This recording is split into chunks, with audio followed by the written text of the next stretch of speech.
Дунай, посади і прощай, ти поїзд у вороненькі, чита гуляй.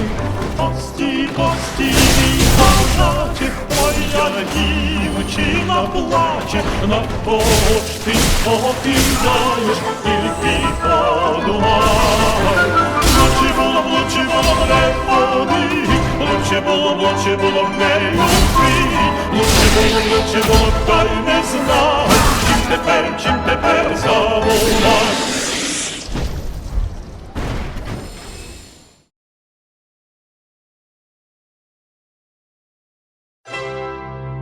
KazzArma Walnags.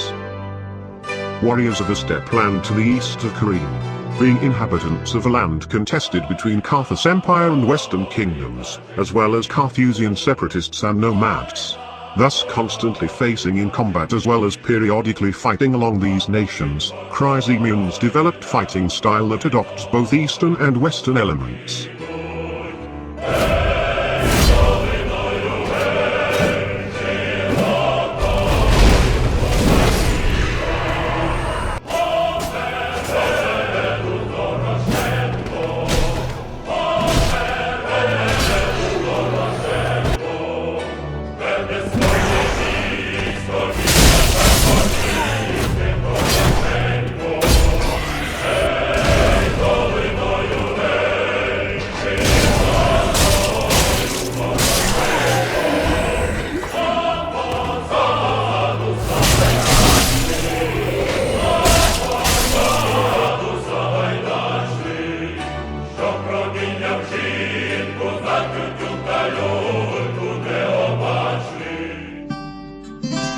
However, it's not only about being a land war torn by surrounding powerful kingdoms, but rather the entire history of these people is about fusing all kinds of influences.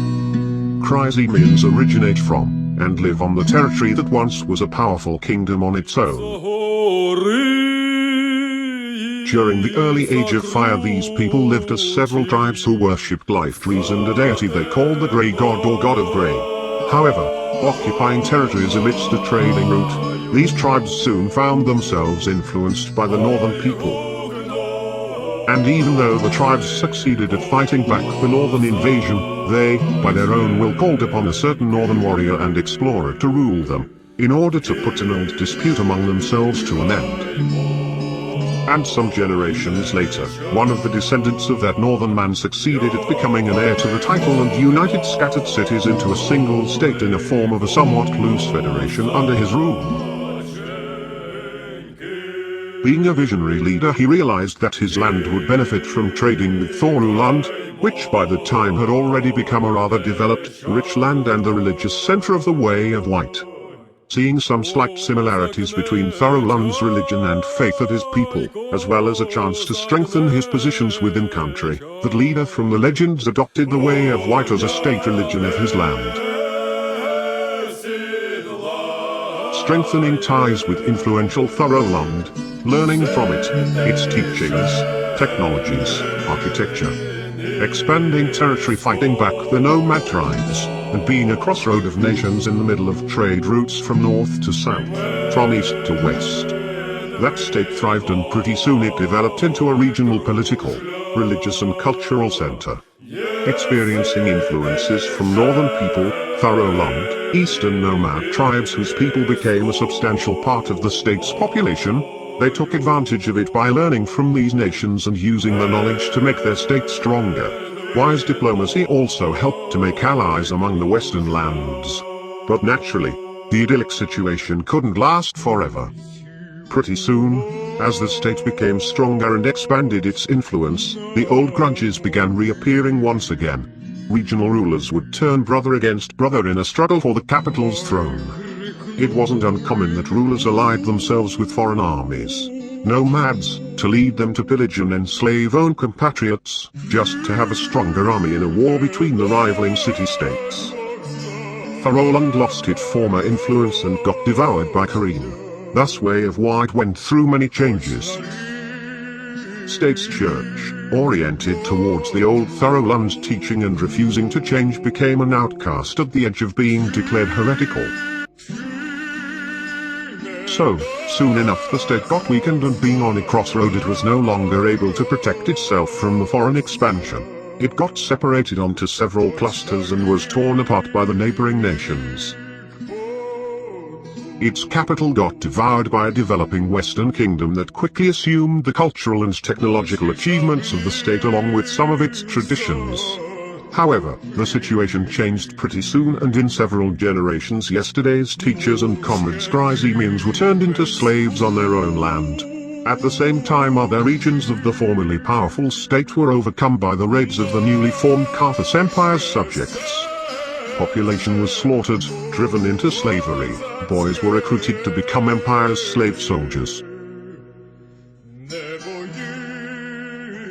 But naturally, there appeared men who stood against the oppression.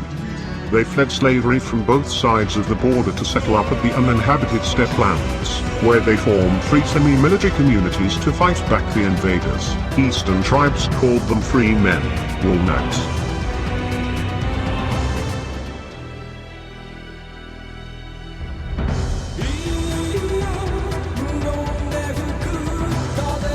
Woolnacks' attire appearance is similar to that of Eastern nations. Woolnacks commonly shave their heads bald and wear thick moustaches. However, the bobbed haircut common for the old capital's collegium students and clergymen can also be often found among Woolnacks. As for the common attire, it originates from far mountain land of the east and was brought to these lands by the nations of Cossacks. KazzArmians had also borrowed tactics commonly used by nomad raiders of Cossacks Empire. However, at the same time, Western weapons and warfare in general isn't unknown to Woolnacks. As for the troops, Woolnacks who use prayer and behold miracles of the gods, along with a saber, in combat, are not uncommon.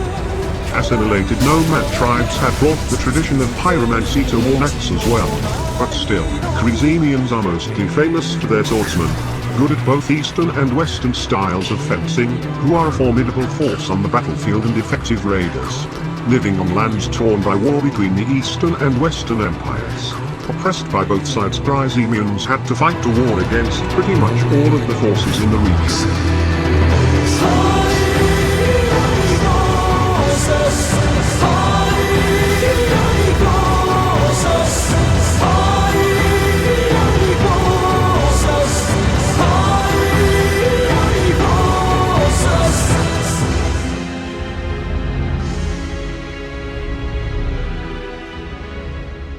Woolnack community was self-governed. The supreme warlords, as well as all small unit elders, were elected by the troops via voting. Eventually, Woolnacks began playing an important role in the region as a serious military force, diplomatically maneuvering between the neighboring states in their clashes. Temporarily allying themselves with one side, then switching to another, only to betray it shortly after, exploiting the conflicts they had among themselves to survive. However, different opinions existed within Woolnack society, so somewhat the same processes, betrayals took place within it as well.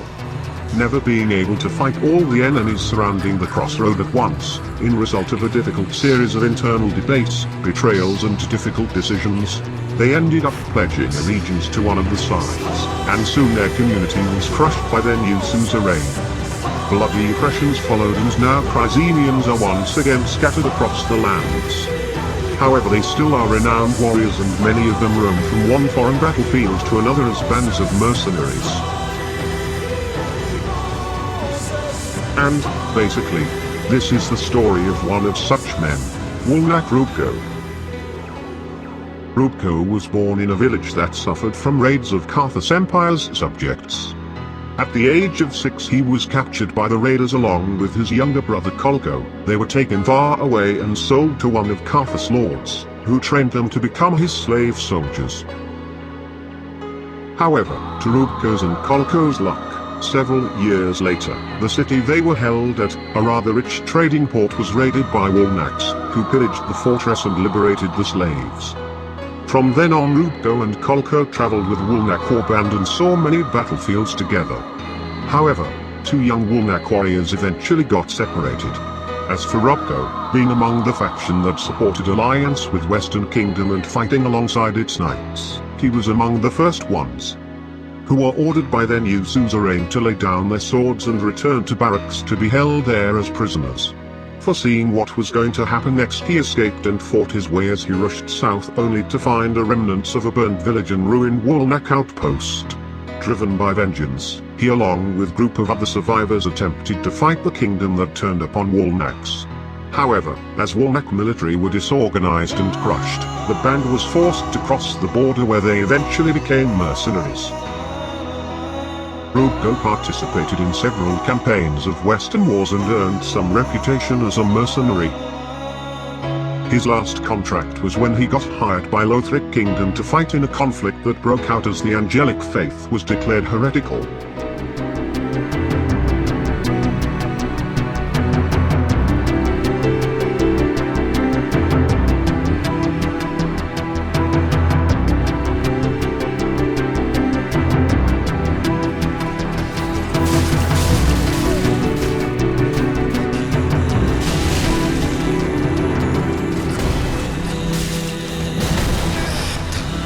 Robko fought alongside the royal troops to suppress the rebel forces led by winged knights who stormed the Lothric capital, heading for the Grand Archives.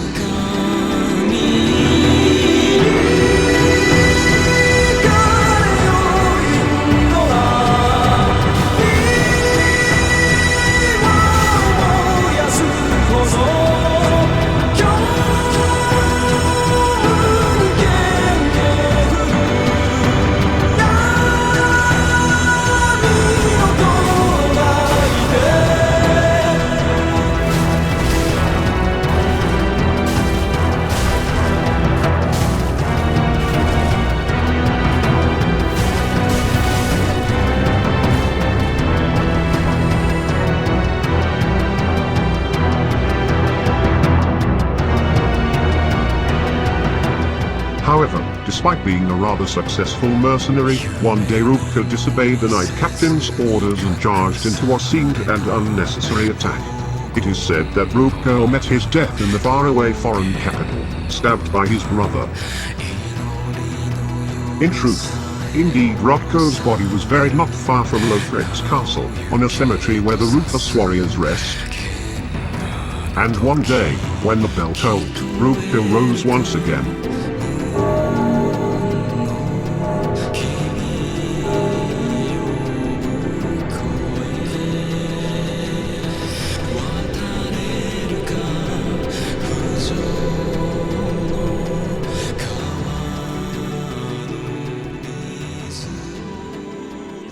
Now, sorry for this long fanfic stuff, it's just a thing I wanted to try for a long time. I really love the stories they tell us in Souls games with all those references, and I wanted to try something similar. And when I created this character, I thought that it would be nice to make some background story for him, so I decided to give it a try now. Though I made parallels, references that are way more straightforward and obvious than the DS story, I'd like to know what you think about it. How did it look to you? I guess I'll also make a shorter version of this video with more historical comments and some more equipment choices. But now let's discuss the Woolnack build. As for the appearance, I guess there's no need in some specific slider options. The only requirement here is about beard and haircut settings. As for beard options, mustaches were common, basically thick ones is the best choice. However, you can use a less thick one if you'd like your character to look younger.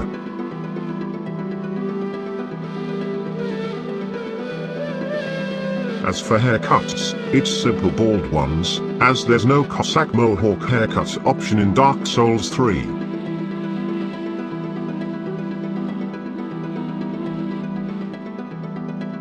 You can also try this bobbed haircut, as it's similar to what's shown on some paintings about Cossacks. It would fit more like young, educated type of characters, like clerics or sorcerers, rather than warriors.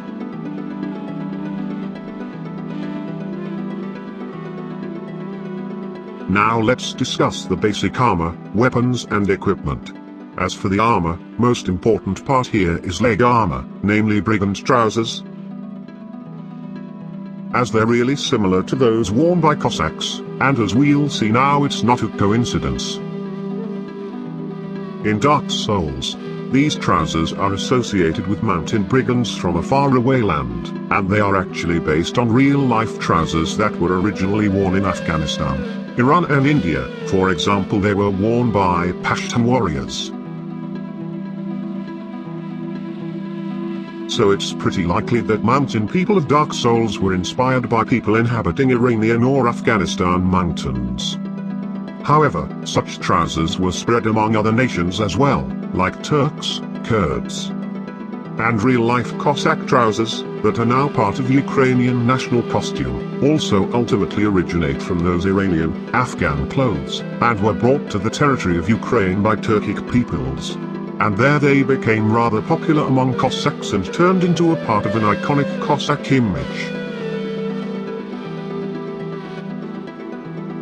So, basically it's pretty much these trousers that make our character look Cossack-like, along with bald head, moustache and saber.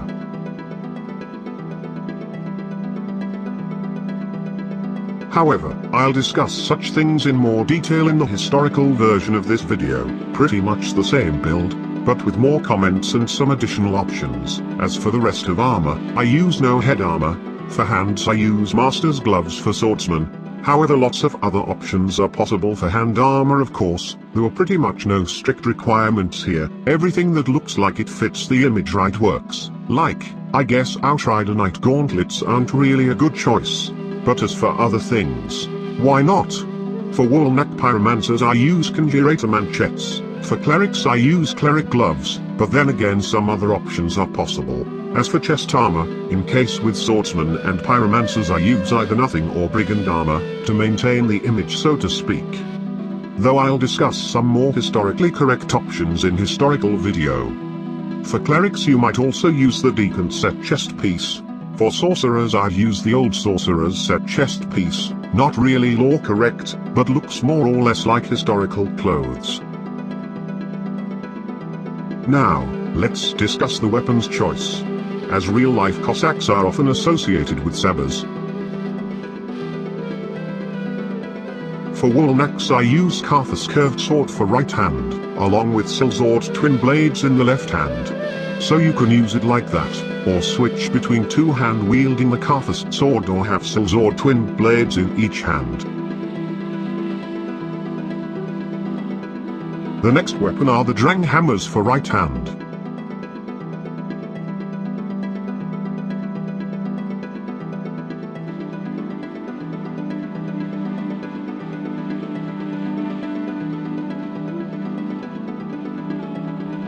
We can also use some straight great swords, like Flamberg.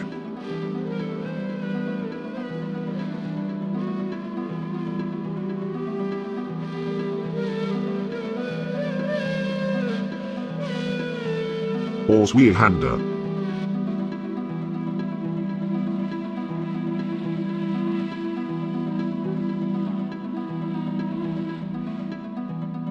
And other left-hand options are Karthus shield and brigand twin daggers.